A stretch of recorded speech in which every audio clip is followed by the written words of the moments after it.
जब जॉब चाहिए सरकारी तो इंडिया करे अड्डा 24/7 पर तैयारी। अड्डा 24/7 India's number 1 government job preparation app. Hello my friends, welcome to Adda 24/7 Regulatory Bodies channel. I am your mentor Veed and I am here with a very interesting and very important topic related to phase 2 of NABARD as well as RBI. So those who are already preparing for NABARD phase 2 and those who want to prepare for RBI, this session is already there. This session is actually important for them because in today's session we will try to learn the art and science of descriptive writing. आपके दोनों के ही paper में नाबार्ड और RBI में 50% weightage descriptive की है। हम descriptive English की बात नहीं कर रहे, we are discussing about the core subjects ESI ARD in case of NABARD and FM and ESI in case of RBI. तो जो कोर सब्जेक्ट्स हैं उसमें 50% वेटेज जो है आपकी डिस्क्रिप्टिव राइटिंग की है and you need to learn the art and science of descriptive writing. तो चलिए without wasting any time let's get started. But अगर आप नए हैं दोस्तों हमारे चैनल पे तो please download the Adda 24/7 app from the Google Play Store. आपको इसका लिंक हमारे डिस्क्रिप्शन में मिल जाएगा। You just need to click on that and you can download this app. In this app you will find the free material in terms of current affair, quizzes, magazines and so much.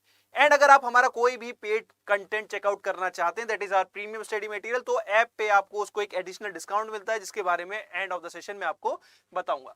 जल्दी से दोस्तों आपकी इस video में एक red colour का subscribe का button और आ रहा होगा, उसको भी प्रेस कर दीजिए एंड उसके बराबर में बेल आइकन का हो so that you will get the latest updated notification of our video. तो जल्दी से दोनों को ही प्रेस कर दीजिए। Now let's move to our content and guys one more thing, एक बहुत ही इंपॉर्टेंट अनाउंसमेंट है कि अभी हमारा डबल वैलिडिटी ऑफर वापस से आ चुका है। तो दोस्त who wants to avail this offer, they can avail it by using the code Y581. Double validity on all our Mahapack along with 77% discount. For more information मैं आपको इसकी बाद में end of the session बताऊंगा, तो just stay tuned to our video. Coming to art and science of descriptive writing. देखिए descriptive writing बहुत सारे बच्चों का एक पेन पॉइंट होता है क्योंकि देखिए नॉलेज तो अपने को कहीं ना कहीं स्टैटिक पोर्शन से पढ़ के आ जाती है, बट उस नॉलेज को कैसे प्रेजेंट करना है ये बहुत इंपॉर्टेंट है। तो देखिए आप लोग जर्नली आप किसी से भी बात करेंगे कि आपको आंसर में एक इंट्रोडक्शन देना होता है, एक बॉडी देनी होती है, कंक्लूजन देना होता है, बट कोई ये नहीं बताता कि इंट्रो में क्या एक अच्छा इंट्रो हो सकता है, बॉडी क्या होती है, what do you mean by body, and एक कंक्लूजन किस लाइन पे होना चाहिए। तो आज मैं आपको थोड़ा सा एक आइडिया दूंगा। अगले 10 से 15 मिनट में आपके बहुत ज्यादा टाइम नहीं वेस्ट करूंगा क्योंकि I know each and every minute counts, आपके प्रिपरेशन के लिए इंपॉर्टेंट है। तो अकॉर्डिंगली आई थिंक अगले 10 से 15 मिनट आपके लिए बहुत इंपॉर्टेंट एंड रिलेवेंट रहेंगे, तो जस्ट स्टे विद मी। तो लेट्स स्टार्ट विद इंट्रो। ठीक है, हर कोई, आपने एक क्वेश्चन देखा उसमें हर कोई सजेस्ट कर देता है इंट्रो। तो एक अच्छा इंट्रो होता क्या है दोस्तों, वो अपने को समझना बहुत इंपॉर्टेंट है। ठीक है, इंट्रोडक्शन, अगर आप मेरे से बात करें इंट्रोडक्शन की, introduction, what is an introduction? Introduction is your first impression.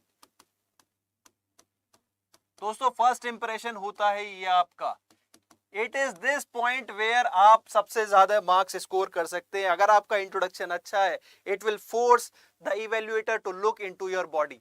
ठीक है, कहीं ना कहीं एक इंट्रोडक्शन बहुत ही अट्रैक्टिव होना चाहिए। This is your first impression. आप बेसिकली वहां उसको बता रहे कि देख ये मैंने लिखा है, इसको ध्यान से पढ़ना। तो इंट्रोडक्शन देना बहुत इंपॉर्टेंट हो जाता है। तो इंट्रोडक्शन में क्या क्या आ सकता है वो अपने को समझना चाहिए। देखो इंट्रोडक्शन में आप सबसे पहले कोई भी लेटेस्ट फैक्ट्स, कोई डाटा कोट कर सकते हैं related to your answer, sorry related to your question. Suppose एक क्वेश्चन आता है, analyse the latest national education policy. ठीक है, तो इंट्रोडक्शन एक तो देखो पहले मतलब मोस्ट ऑफ द टाइम आपका इंट्रोडक्शन डायरेक्ट आंसर से स्टार्ट नहीं होता, जनरली डायरेक्ट आंसर से स्टार्ट नहीं होता। It is just something related with the answer but not exactly the answer. तो इंट्रोडक्शन को हम ये भी कह सकते हैं, बट कभी कभी as per the requirement of the question हमें डायरेक्टली इंट्रोडक्शन से ही आंसर स्टार्ट करना पड़ता है, वो डिपेंड करता है। तो हम कैसे पहचानेंगे, मैं आपको एक दो एग्जांपल अभी दूंगा। पहले मैं बता देता हूं क्या क्या इंट्रोडक्शन आपके हो सकते हैं। कोई लेटेस्ट डाटा और न्यूज, ठीक है। देन नेक्स्ट हो सकता है आपका कोई स्टैंडर्ड डेफिनेशन,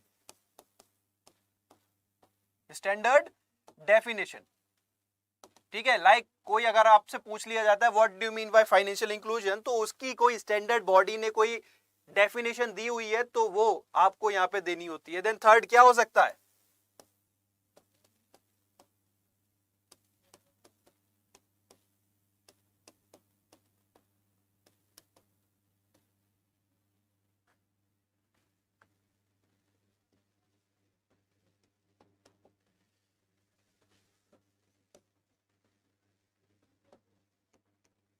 तो देखो दोस्तों, आपके तीन तरह के इंपॉर्टेंट इंट्रोडक्शन हो सकते हैं। पहला है कि आप कोई लेटेस्ट न्यूज, उस मतलब आपको सपोज मैंने अभी एनईपी का एग्जांपल की, एनालाइज एनईपी, तो आप इसमें क्या एक इंट्रोडक्शन दे सकते हैं rather than starting directly with NEP. Like आप इस तरह से देखते हैं कि recently prime minister of India has launch prime minister Shri scheme under which 14,500 schools will be modernized as per the new education policy। ठीक है, now you will start with new education policy. देखिए एग्जैक्टली ये नहीं, मतलब you can start with some related information with NEP, क्योंकि आपको NEP में start करना है तो कहीं ना कहीं आप एक इंट्रोडक्शन, कोई न्यूज की हेडलाइन उठा के रख सकते हैं, कोई आपको डाटा डालना है कि under new education policy suppose this many of schools have been modernised और समथिंग लाइक दैट, आपको चूज करना पड़ेगा। ठीक है, तो एक आपका इंट्रोडक्शन हो सकता है इस बेसिस पे, लेटेस्ट फैक्ट, डाटा और न्यूज।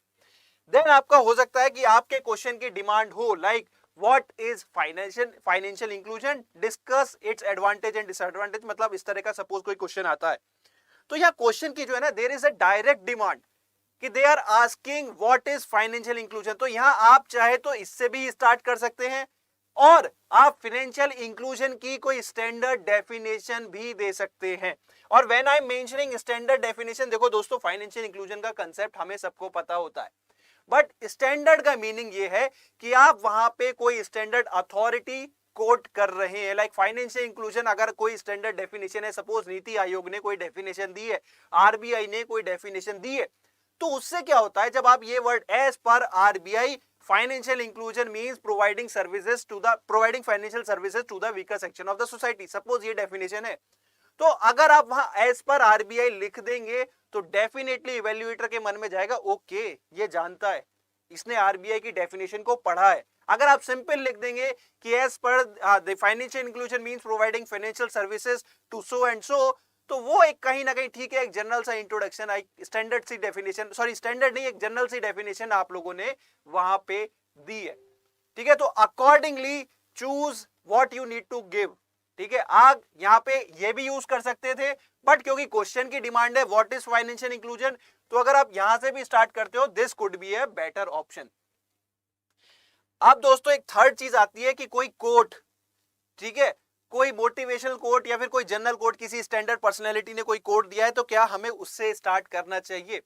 देखिए आपका सब्जेक्ट्स जो है उनको समझिए। आप अगर नाबार्ड के केस में देखें, आपका सब्जेक्ट्स हैं ईएसआई एंड एआरडी, ठीक है, वहीं अगर हम आरबीआई के केसेस में देखें it's finance and management and ESI, तो मैनेजमेंट में कहीं ना कहीं आप कोट्स के थ्रू स्टार्ट कर सकते हैं, क्योंकि वो सब्जेक्ट एक आर्ट का सब्जेक्ट है, वहां पे कोट्स से स्टार्ट हो सकता है।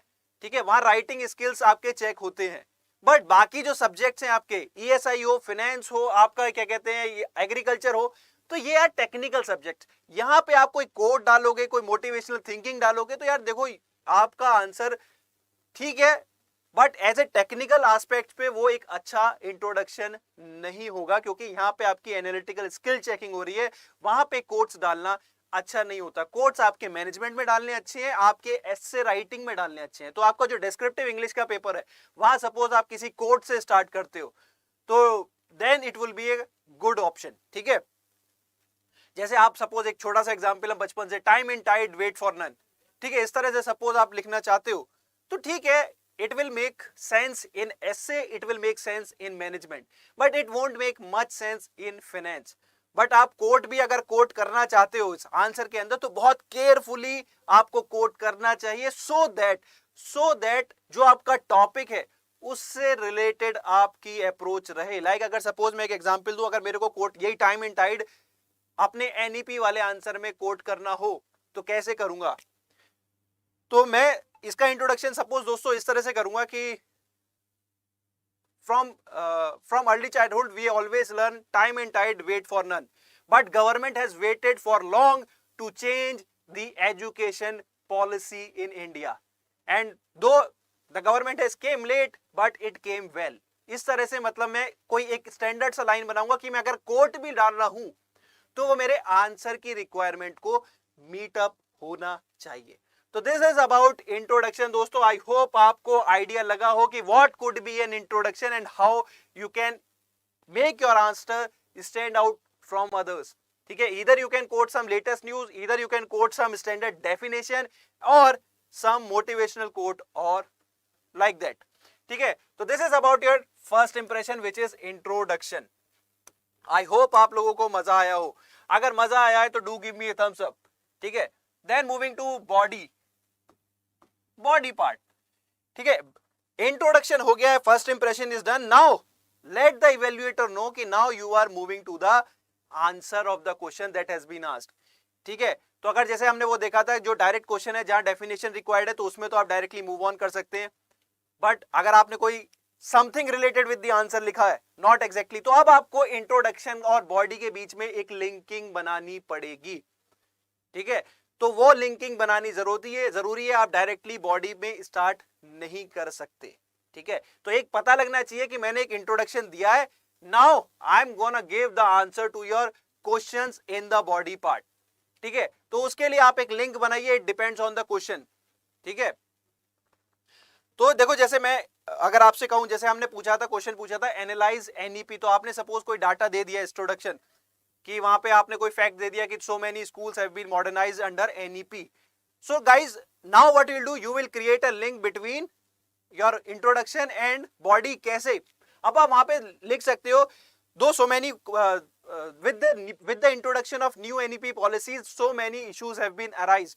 The advantage of new NEP policies are as following. क्योंकि एनालाइज करना है तो एनालाइज में पॉजिटिव और मतलब मेरिट और डीमेरिट दोनों डिस्कस करने पड़ेंगे. तो आपने जो ऊपर हेडिंग दी थी, तो अब उसका आपने लिंक बनाया कि एनईपी के इंट्रोडक्शन के साथ साथ बहुत सारी एजुकेशन में हमारी मेरिट आई है और बहुत सारी डीमेरिट आई है. तो आप बता रहे हो कि ठीक है ये हुआ था, अब मैं लिंक बना रहा हूं, अब मैं एनालाइज कर रहा हूं. तो आई होप आपको आइडिया लगाओ. नाउ बॉडी में आपको जो क्वेश्चन पूछा गया उसके सारे आंसर देने पड़ेंगे. आपको कीवर्ड्स पे ध्यान रखना पड़ता है.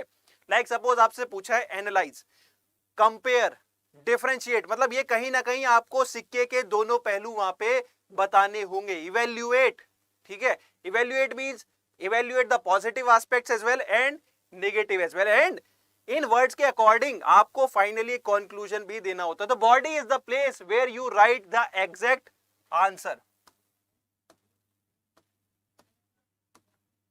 ठीक है, आपके क्वेश्चन का आंसर बॉडी में आता है. ठीक है, डिपेंड्स, आप जितनी ज्यादा प्रैक्टिस करेंगे इस मेथड की उतने ही बेटर होंगे आपके स्कोर्स.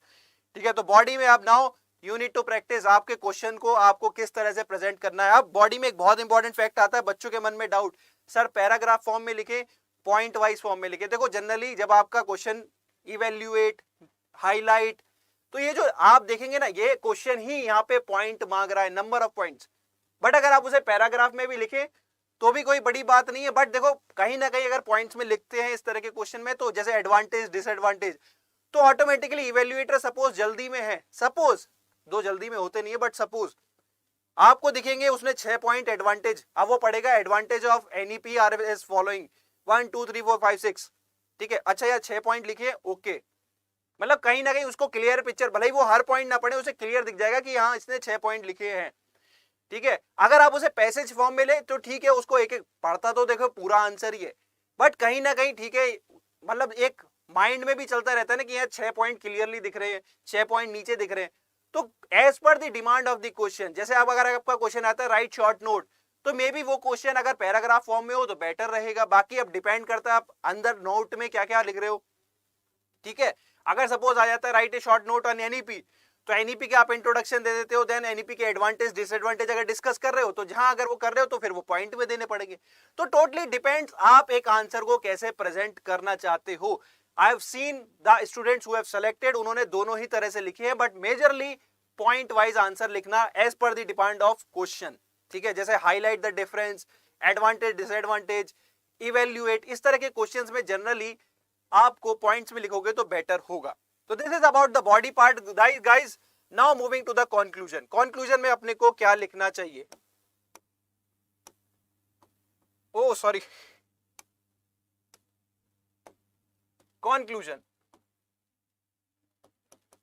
देखो, कंक्लूजन इज लाइक, आप कुछ चीजें बहुत ध्यान में रखिएगा। कंक्लूजन में ना आप कभी भी बहुत ज्यादा क्रिटिकल नहीं हो सकते, specially in case of a government organisation आप ज्वाइन करना चाहते हो और आप उसी को क्रिटिसाइज करने लगो, मतलब गवर्नमेंट को इन जनरल, क्योंकि NABARD is a government organisation. अगर आप गवर्नमेंट को, सपोज आपकी पॉलिटिकल आइडियोलॉजी हो सकती है कुछ, तो वहां अपने को वो चीज रिफ्लेक्ट नहीं करनी। मैं एक एग्जांपल देता हूं, आपने देखा होगा एक एस्पिरेंट सीरीज आई थी, एक वेब सीरीज आई थी, तो वहां पे आप प्रॉब्लम ही प्रॉब्लम गिनाए जाओगे तो it's not the right approach, आपको वहां पे सॉल्यूशन भी देने होंगे। तो कंक्लूजन इज लाइक, आपको एक पॉजिटिव नोट पे, एक होप जनरेशन के एस्पेक्ट से कोई सॉल्यूशन प्रेजेंट करना होगा। नाउ इट टोटली डिपेंड्स आपको इन द एंड, क्योंकि आप क्वेश्चन देखोगे, राइट शॉर्ट नोट है तो उसमें आप अपना व्यू पॉइंट दे सकते हो लास्ट में, ठीक है। आपसे पूछा गया evaluate on your own terms, तो आप अपना एक फाइनली दे आर आस्किंग,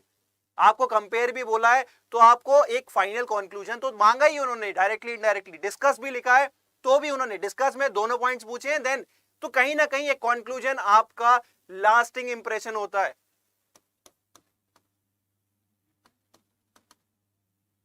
तो ये फॉर्मूला देखिए, याद रखिए, introduction is your first impression, body is your answer and conclusion is your lasting impression. Lasting impression positive note पे हो, होप जनरेटिंग हो एंड एक सॉल्यूशन प्रोवाइडिंग हो।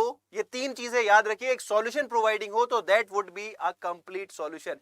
आप सॉल्यूशन में, ठीक है हमारे यहाँ बहुत सारी प्रॉब्लम है but still we can cope up with the problems, इस तरह से अगर आप कोई कंक्लूजन देते हो तो दैट वुड बी बेटर। तो आई थिंक दोस्तों आप लोगों को एक कंप्लीट आर्ट पता लगी हो कि how you can write a better answer. Introduction में क्या दे सकते हो, बॉडी में कैसे लिखना चाहिए एंड कंक्लूजन में। अभी एक बच्चों के मन में एक डाउट जरूर आता है कि सर हमें कितने वर्ड, क्योंकि आपका जो पेपर है उसमें 2 वर्ड लिमिट है, 400 एंड 600, ठीक है। दोनों वर्ड लिमिट, किस पे ज्यादा फोकस करें सर, वर्ड लिमिट पे या क्वांटिटी पे, सॉरी क्वालिटी पे? तो देखो लास्ट ईयर जब इंटरव्यू लिए थे बच्चों के तो उन्होंने क्लियरली बोला था कि कुछ ने हार्डली 400 में से 220 वर्ड्स लिखे हैं but still they made it to the interview, ठीक है। तो देखो कहीं ना कहीं वर्ड लिमिट से ज्यादा आपको क्वालिटी पे फोकस करना होगा, कहीं ना कहीं, ठीक है। वर्ड लिमिट आप ये भी नहीं है कि 400 वर्ड का मांगा है आंसर और आप उसमें सिर्फ 100 टू 150 लिख रहे हो, एटलीस्ट 250 300 तो होना ही चाहिए। स्टिल आपने 250 अबव लिखा है तो it's quite a good word, quite a good answer in terms of word limit, but quality देखो फिर अच्छी होनी चाहिए। अगर क्वालिटी अच्छी है तो क्वांटिटी से कॉम्प्रोमाइज बन सकता है, क्योंकि मेजरली मैंने जितने भी सिलेक्टेड कैंडिडेट्स का नाबार्ड में, आरबीआई में इंटरव्यू लिया है, उन्होंने यही बताया है कि सर क्वालिटी पे फोकस करना चाहिए क्वांटिटी से ज्यादा। अगर आप 200 वर्ड्स या 250 वर्ड्स में, 200 तो नहीं बोलूंगा, एटलीस्ट 250 से 300 तो अपने को 400 वाले में लिखने ही होते हैं, वहीं 600 वाले में एटलीस्ट 350 से 450 के बीच में अगर लिख रहे हो तो it's a good answer. But again कोशिश तो यही करनी कि हम ज्यादा से ज्यादा लिखें बट क्वालिटी के साथ कॉम्प्रोमाइज ना करें। घुमा फिरा के अगर एक ही वर्ड आप एक ही लाइन बार बार लिख रहे हो तो उससे आपको कोई एक्स्ट्रा मार्क्स नहीं मिलने वाले। वहीं वही एक एग्जाम्पल, एक पॉइंट आपने बहुत अच्छे से प्रेजेंट कर दिया है तो आपको कहीं ना कहीं अच्छे मार्क्स मिलेंगे। तो फोकस ऑन क्वालिटी। तो 400 में से कितने वर्ड लिमिट में सजेस्ट करूंगा, मैं करूंगा एटलीस्ट आप 280 से 320 के बीच में तो लिखो ही लिखो विद फोकस ऑन क्वालिटी। 600 के केस में आप 350 से एटलीस्ट 450 तक तो लिखो। अब देखो 400 वर्ड्स लिखना आई नो टफ हो जाता है बट कहीं ना कहीं जो आपका क्वेश्चन होता है वो इतना लेंथी होता है कि अकॉर्डिंगली आराम से 400 450 आप लिख सकते हो। 350 में रेयर केस में कह रहा हूं कि क्वेश्चन में कुछ भी समझ नहीं आ रहा तो एटलीस्ट क्वालिटी वाइज इतना तो लिखना भी चाहिए, ठीक है। अगेन ये बहुत ही मैं ऑब्जर्वेशन बेस पे, क्योंकि सेलेक्टेड कैंडिडेट थे तो क्वालिटी तो लिखा ही होगा, ठीक है। तो उनकी वर्ड लिमिट कम भी हो तो उनके आंसर में कहीं ना कहीं एक एग्जामिनर को पूरी चीज नजर आई होगी। तो वर्ड लिमिट तो अपने को ध्यान में रखनी है बट क्वालिटी से कॉम्प्रोमाइज नहीं करना। इन्हीं बेसिस पे अब आप यू कैन डू और डू प्रैक्टिस द क्वेश्चंस। आपको अगर लगता है कि हमारे साथ कोई प्रैक्टिस करनी है तो do let me know in the comment section कि yes sir we need some practice, ठीक है। बहुत ही जल्दी मैं आपके लिए पिछले साल के पेपर का एक एनालिसिस लेके आना चाहता हूं कि क्वेश्चंस किस तरह के पूछे गए थे लास्ट ईयर। ठीक है, सॉल्विंग नहीं, it would more on analytical lines, ताकि आपको आइडिया लगे कि कितना स्टैटिक का रोल है, कितना करंट अफेयर्स का रोल है। तो दोस्तों आई थिंक आपको art and science of descriptive writing अच्छी लगी तो do give a thumbs up जरूर दीजिए, and do let me know in the comment section कि आपको क्या और प्रैक्टिस करनी है for ESI and ARD for the NABARD exam. For RBI, we will be conducting regular sessions after a short time frame. ठीक है दोस्तों, तो ये these are the points through which you can maximize your score in descriptive writing of NABARD and RBI. So that's all from my side दोस्तों. I hope आपको मजा आया तो do give me a thumbs up जल्दी से. And अगर आप एक बार सिंसियरली हमारे साथ RBI से भी NABARD की प्रिपरेशन करना चाहते हैं तो you can enroll in the respective foundation courses. हमारा आरबीआई का ये फाउंडेशन कोर्स 19 से स्टार्ट हो रहा है. सेबी का 29 से इसकी क्लासेस स्टार्ट हो रही हैं. जी हाँ, 29 से इसकी क्लासेस में सबसे पहले मैनेजमेंट होगा. शेड्यूल आप लोगों को आज या फिर कल मॉर्निंग तक शेयर हो जाएगा. ठीक है, we will be coming up with a dedicated session tomorrow regarding the course launch. And NABARD के रिगार्डिंग आप हमारी ऑफरिंग्स चेकआउट कर सकते हैं वेबसाइट सेक्शन पे. ठीक है, अगर आप एक बार सिंसियरली मल्टीपल रेगुलेटरी बॉडीज की एक साथ प्रिपेयर करना चाहते हैं तो देयर इज बैंक महापैक प्लस.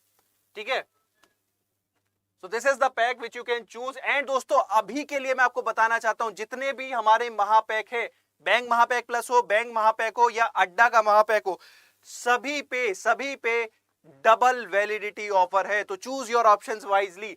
ठीक है, डोंट मिस इट आउट. ये जो ऑफर है ये सिर्फ 18 सितंबर तक ही है. तो use this opportunity. Double validity बहुत जरूरी हो जाती है जब आप रेगुलेटरी बॉडी के लिए प्रिपेयर कर रहे हो. और महापैक इसलिए इंपॉर्टेंट हो जाते हैं, देखिए काफी कॉस्ट इफेक्टिव सॉल्यूशन है अगर आप एक से ज्यादा रेगुलेटरी बॉडी के लिए प्रिपेयर कर रहे हो. मोर ओवर यहाँ पे आपको test series, e books, updated test series and updated e books मिलते रहते हैं जब तक कि आपकी वैलिडिटी है. आपको कोई एक्स्ट्रा पे नहीं करना होता. तो this is the option. But ये प्राइस अपने को जो इनकी एक्चुअल प्राइस शो हो रही है कभी पे नहीं कर रही थी. क्या करना है, जब आप बाय लिंक में जाएंगे ना तो आपको कोड अप्लाई करना होगा Y581. तो आपको वहां पे एक तो 77% डिस्काउंट मिलेगा जिसको आप 78% कर सकते हैं. कैसे है बताता हूं. एंड अभी के लिए आपको डबल वैलिडिटी भी मिलेगी. तो ये 78 कैसे कर सकते हैं आप, जब आप बाय लिंक में जाएंगे थ्रू आर ऐप के थ्रू अगर आप जाएंगे तो आपको एडिशनल 1% डिस्काउंट मिलता है. तो अगर आप वेबसाइट से देखें तो 77% ऑफ के बाद 7000 प्राइस होगी 1 ईयर वैलिडिटी के कोर्स पे, जिसपे अभी डबल वैलिडिटी है 12 + 12 मंथ. लेकिन अगर आप ऐप से लेंगे तो प्राइसेस विल फॉल फर्दर. ठीक है, by using the code Y581. दोस्तों thank you for watching this video. Do give me a like, do comment if you want to practice some questions with me. And that's all from my side. I'm your mentor V now, signing out.